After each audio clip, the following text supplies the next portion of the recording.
Charles, it's a not so beautiful day in the neighborhood. It's not raining actually, but it is predicted. It's humid and gross and It's smoky. better in here. I fixed the air conditioner. Well done. Hopefully it won't growl at us too much. How are you today, Charles? I'm good. It's Freaky Sunday. It is indeed, and there are two stone cold freaks. I mean, how is it that in a country of 335 million people, the best we can do for people with their arms on the levers of power are Joe Biden, yeah, her silliness, Kamala Harris, and this absurd character, Gavin Newsom, who some in the Democratic Party believe might be inserted in to the mix to try to rescue the Democrats in the brewing 2024 election cycle. But one person is sillier and stupider and more dangerous than the next. Well, but this is why we selected Freaky Friday, because the movie, I think it's about Jamie Lee Curtis and Lindsay Lohan swapping bodies like mother and daughter or whatever. So we're going to have perhaps Gavin Newsom swapping bodies with Kamala. There's something wrong with her, Charles, because when she's asked a question that she doesn't know the answer to, she starts giggling. Not just giggling. She says, well, we need to take time to reflect on the moment because culture is our reflection of a moment in time. And it comes in the morning. It's like, excuse me, wait a minute. What the fuck are you talking about? That's right.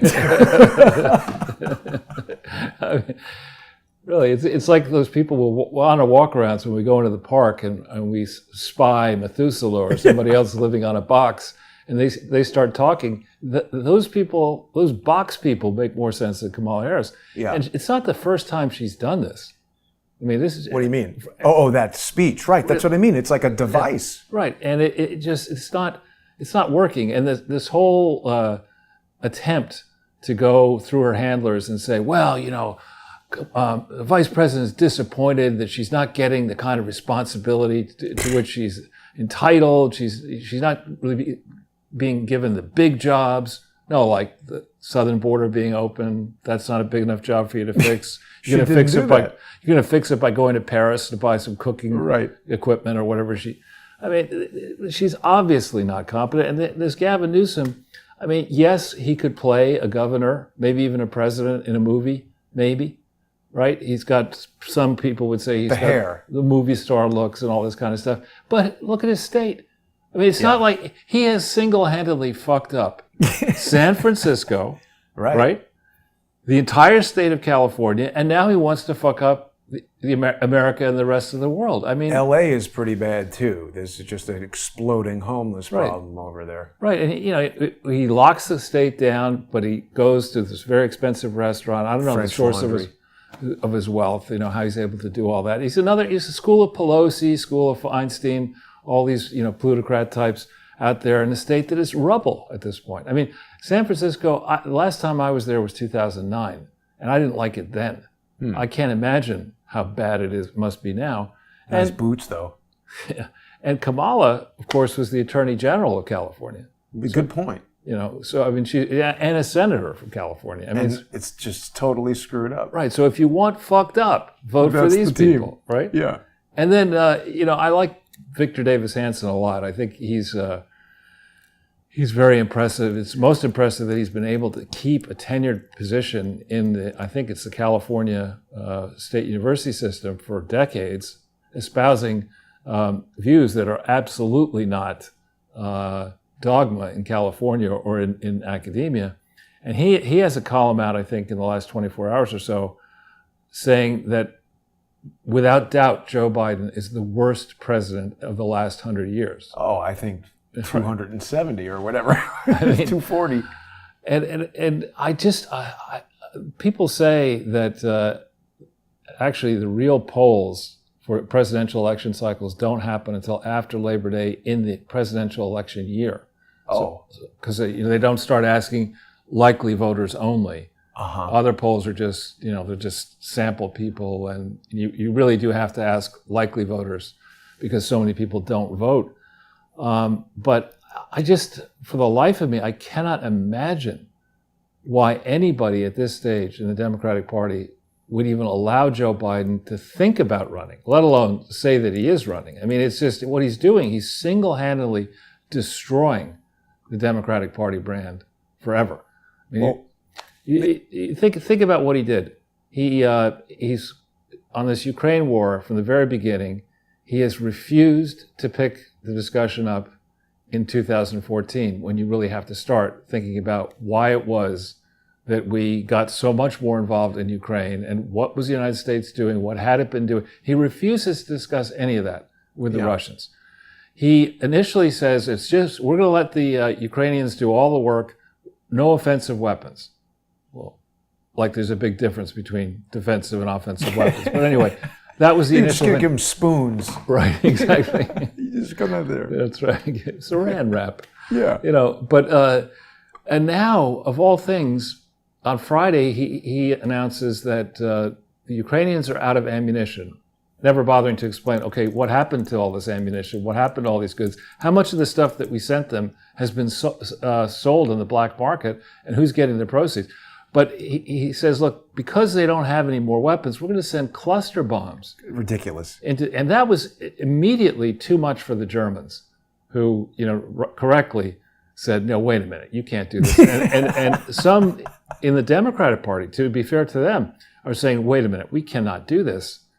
And the reason we can't do it, of course, we shouldn't do it, it's morally indefensible. But if we do it, we're setting a precedent. It's okay to do that. So our citizens in America, what if China or Russia, somebody sends, thugs? I mean, they're already shooting people on the streets of Brooklyn and Queens. Yeah, I was going to say they've already sent them. But what if we've opened up the southern border? What if the next step is to drop cluster bombs in Dallas, or drop them in San Antonio or Houston or something like that?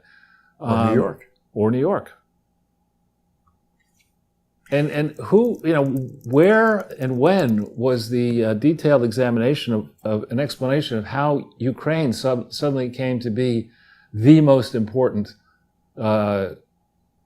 battle line in the world for the United States of America? I don't get it. Yeah, I mean, RFK addressed this in an interview with Lex Friedman. He was just saying that, Lloyd, what's his name? Austin has announced that we're going to degrade Russia's military capability, and Joe Biden has said the purpose is to degrade Russia's military. Obviously, they want to destroy Russia. I thought of something good, though, that they could do with Kamala Harris, put her in charge of the cocaine investigation. She'll have a keen interest in that. Yeah. My husband, Doug, and I will take personal control over that investigation. It's just another thing that they're not going to investigate. Get the FBI on that. They'll definitely not find out who did it. Friggin' bunch of idiots who failed to begin investigating. And meanwhile, we're less than half a day away from the NATO summit happening in Vilnius. I forget which country that is. Whether I think is it Lithuania or Latvia? It's Lithuania, okay. I think. Russia's warning the NATO summit to discuss the nuclear plant. What is going on with the nuclear plant? Have we heard? I don't know the latest. So they want to discuss the Zaporizhzhia nuclear plant, given most allies are in direct impact zone. I mean, it's so obvious to me that it would be Ukraine trying to blow up this nuclear plant. Well, and how about Zelensky announcing that elections are going to be suspended indefinitely? I'm waiting for Joe to announce that. Well, we may not have to wait too long. He sort of already did announce that. Right. Didn't announce it, just did it.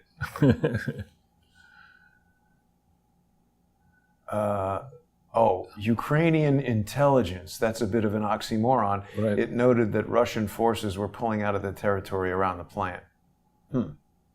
Wow. Charles, if they create another, Chernobyl-level incident over here, that's going to be really bad. Yeah. Oh, the other thing I wanted to tell you about Russia is that they were showing some footage and announcing, our buddy there, Lukashenko, he said that Prigozhin and the Wagner fighters did not take the offer to go to Belarus, and that they're back in Russia, and Russia released this footage of raiding his house. He has a stuffed alligator. I know you are partial to the stuffed alligators. No, further up. Go to hell. Oh my God! Is this somebody we truly want to support? After Germany has been giving them money and everything and helping them, they tell him to go to hell. This is he's such a jerk. You know what? I'm starting to hate Ukraine. Yeah, Maybe I hate it. What? This Melnick formerly served as ambassador to Germany, where he made a name for himself by publicly insulting his host. I mean, is this a team that we really want to back here? I don't get it. It's too late. We already are. I think it's never too late. I mean, we should just drop them like a bad habit. Oh, wait, what is Elon Musk saying here? He sparred with Elon Musk, telling him to F off after his plan for a peaceful settlement for the conflict. Who is this Melnick guy? I mean, he's a loser. Well, let's. What's his full name? Let's see what it says about him in Wikipedia. Andre Melnick. Andre Melnick. He sounds like he's at the core of the problem. What was Woody Allen's character in Take the Money and Run? I don't know. It was something Melmish or something like that. He stars Woody Allen. Where's the cast? Virgil Starkwell? Nah, there was something where maybe it was Bananas he plays Melmish, but let's look up this other guy. It's much more important. Andre... Not Diplomat. Diplomat. Yeah, there he is. What's it say? Let's see. He's a doctor of law. Born in 1970. Ivan Franko Lviv State University. He interned at Harvard University. Not good. Lviv is Ukraine, though. Sweden. Diplomatic career. Embassy of Ukraine in Austria. So now, wait a minute. Between 2005 and 2007, he worked as an advisor to Yushchenko. Isn't that the guy they poisoned? Yes. He got poisoned. Counsel to Ukraine and Hamburg. Ambassador to Germany. Poroshenko made him ambassador to Germany. Yeah. Interesting. Look. What's he saying about Jews? Well, about Bandera, he denied the interviewer's claim that Stepan Bandera followers were involved in killing of 800,000 Jews. I don't think there is no evidence that Bandera's troop killed hundreds of thousands of Jews. There is zero evidence, Melnick called this claim a narrative pushed by Russia. Well, there's no doubt that Banderas was a known Nazi. The CIA has declassified documents that confirm that that's Bandera. Yeah. Bandera, sorry. But the CIA says that he definitely... Yeah, I've never actually liked Zelensky at all. The idea, the only semi-comedian I thought made a good president was Ronald Reagan. But this guy... Was he a comedian, Ronald Reagan? Semi-comedian. He was a comedic actor. Yeah. But this is a team of losers. Fielding Mellish. What is it? Fielding Mellish is Woody Allen's in Bananas. Yeah. Well, pretty interesting, Charles. We're going to be getting in depth on some of these topics when we continue in about 15 minutes in the First Amendment Forum on odyssey.com/@crowdsourcethetruth, crowdsourcethetruth.substack.com, and subscribestar.com, and patreon.com/crowdsourcethetruth. People can sign up to your Substack, Charles, at charlesortel.substack.com. I know you've been getting back into writing, and soon there will be lots of exclusive information on charlesortel.substack.com. That's true. There's they give guidance on Substack. They say the average article should be no longer than 1,000 words. And the ones that I'm pumping out are quite a bit longer than 1,000 words. 20,000. Some 6, 8, 10 wow. each. So I've had to rejigger the timeline and the construction, the table of contents of what I'm doing to try to fit it better into Substack. But rest assured, there is a lot of information coming. Yeah. So and on that subject, what's interesting is that we began this work together in June of 2017. And through the period, I am patting myself metaphorically on the back and ourselves on the back. We typically are anywhere from 6 to 24 months ahead of the pack, maybe sometimes years ahead of the pack. And so it is interesting now to go back through what we've done and then look at the contemporaneous report. Take EcoHealth Alliance. When we were looking at that, how we got to that, I forget exactly, but we noticed it early, and it has taken many, many years for people to catch up and say, now, wait a minute, who is this EcoHealth Alliance? What the hell were they doing? Right. But anyway, so there's a lot to go over on a lot of different topics. Another big subject that we've covered generally and sporadically in our walks around is that really starting before June of 2017, I call them the tectonic plates under the political system, they have been moving fast. And they've moved to a place where Republicans and Democrats are here, 30% each roughly, and independents are 40%. And may understate the true situation, because I think the people in the Republican Party and the Democratic Party who remain identified with those parties have doubts about the efficacy and the appropriateness of relying on these parties, in both cases, that work so closely with the big defense, pharmaceutical, financial, and other donors. And I think true independents believe that those who are inside the parties are essentially the problem with the system. So you're seeing, I think, less and less interest in the American landscape of people who might have voted Republican, might have voted Democrat, of confining themselves to those two labels. And you're seeing the appeal of this guy, Robert F. Kennedy Jr., as well as the appeal, Bernie Sanders is, 10 years younger than Biden? Is he? I think, I don't know if he's 10. I think he's in his 70s. I don't think he's 80. Could be wrong. Gotta be. But Bernie's, the scent of Bernie in 2016 was still intoxicating. But yeah, he's 81. What do you know? Yeah, he's up there. He's got the indigenous land.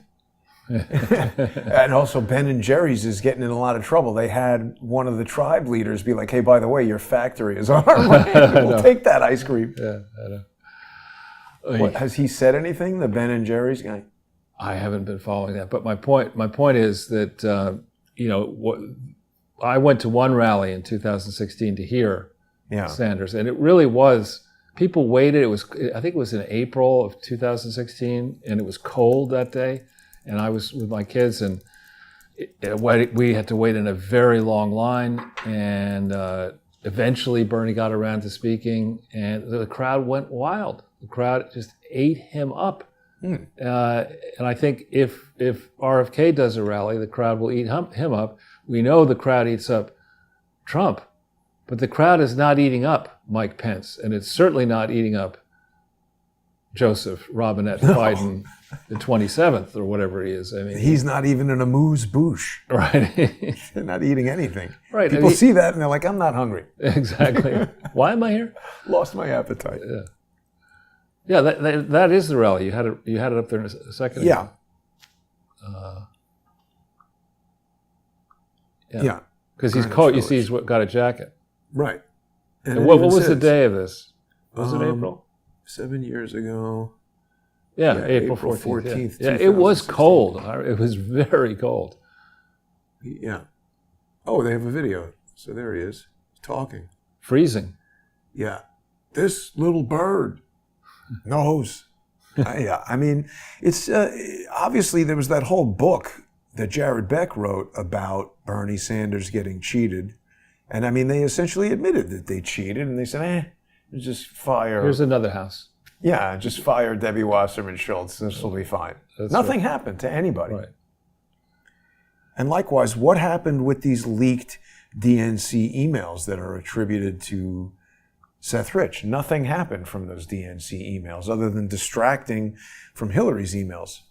Well, and the big thing I thought later in the revelations was Donna Brazile, Democratic National Chair, giving the debate questions to Hillary Clinton in advance of the debate. Also nothing happened. Yeah. And she's still, a highly paid commentator. It's ridiculous. It's ridiculous. You know what I wanted to, I don't know if I showed this to you. The Lawfare podcast had Peter Strzok on there. This is amazing, Charles. You know how they're all over Trump for showing this document about Mark Milley? I forget where I saw this, but so first of all, they put out this Lawfare podcast, But Her Emails. And this is Peter. I had a hat. Oh, I did a hat, But Her Frauds. Right. This is But Her Emails. And it's Peter Strzok. How do we get to it? Peter Strzok. Ben Wittie's hosting. Peter Strzok and who's the other guy here? There's some other guy. Roger Parloff. Who is that? No, that was like Victor Karloff. Well, the point is, they just basically spend this whole entire podcast explaining how, well, Hillary Clinton didn't have any intent. Donald Trump clearly stole these documents with the intent to do whatever. But wait a minute. Donald Trump was the president and took all this stuff out. And there's a long history of saying, hey, we know that you didn't personally pack these boxes, and all these boxes have moved to an Easter Island head in the park in Chicago or a car dealership in Arkansas, but we kind of need this stuff back. I've heard legal scholars arguing that just the very act of a president moving a document from a classified setting to an unclassified setting declassifies it. Hillary Clinton never had the ability to do that, and nowhere in this podcast do they address the fact that she voluntarily set up an email server to conduct her emails on. How is that not intent? Well, no, I'd say actually that this is an example. This isn't just lawfare. This is bullshit. Liefare. It's bullshit. I mean, yes. Hillary Clinton, to my understanding, Hillary Clinton was the first and only Secretary of State to conduct 100% of her official duties over a jury-rigged, unsecure system involving private servers in bathrooms and elsewhere and unvetted devices. She's the only Secretary of State to do that. So it therefore departed from the past practices of how many Secretaries of State when email was involved. I don't know how many different ones there would have been. No other Secretary of State conducted 100% of his or her official business over such a system. No other Secretary of State retained custody and control, quote, of all of that stuff well after her departure date. She left on February 1st, 2013. David Kendall, I think, on behalf of her, provided the work-related emails on about December 5th, 2014. That's a long period of time to have all this stuff that you could sift through and say, well, this is obviously personal because it's really work-related and it would implicate me. This is obviously something we can't tell anybody about because it's corruption and treason, so it's neither personal nor work-related. I mean, it's obvious that she had a long period of time to try to clean the slate. It's obvious that there are a lot of co-conspirators on that team, and they may well include Ben Wittie's and people. I think it does. And Comey. I think it does. And then plus, wait, there's more. We're going to go in depth on this, but I've been looking at this report from the Office of the Inspector General on the investigation of former Federal Bureau of Investigation Director James Comey and his disclosure of sensitive investigative information and handling of certain memoranda, where they're saying James Comey's dopey excuse was, I thought these were my personal documents. And the OIG says, no, Dick. Everything you create at the FBI is an FBI document. You're supposed to be this big fancy lawyer in charge of the whole damn thing. What's up with everybody except for Donald Trump having no intent in anything they do? Right. But what's interesting, Charles, is that so this thing includes certain of these like contemporaneous notes or he left and typed notes in the car or something. This thing's got some redactions in it that, I don't know. Obviously, it's impossible to know what's underneath the black stuff, but it's when we get to Comey's notes, and it seems like anything that might lead you back to that email from Ben Wittie's is blacked out. Where is that part? Well, anyway, this is the OIG. Maybe it was a different Comey document I was looking at, but they've got his notes in here somewhere. Sorry. Okay. Anyway, I'm distracting from here. This might be it. Bob Goodlatte. Here we go. So these are Comey's notes and things, and they're just, we don't have time to do this right now, but the redacted stuff, Charles, when they say sources and methods, I think they're talking about, well, if we told you that, you'd realize how we faked this investigation, made up all the evidence. Yeah, again, memos to the file are not something that I really, I mean, they're interesting, but they could be cover-up stuff. You know, you're just placing something in the file. It's your view only. There's no... Right.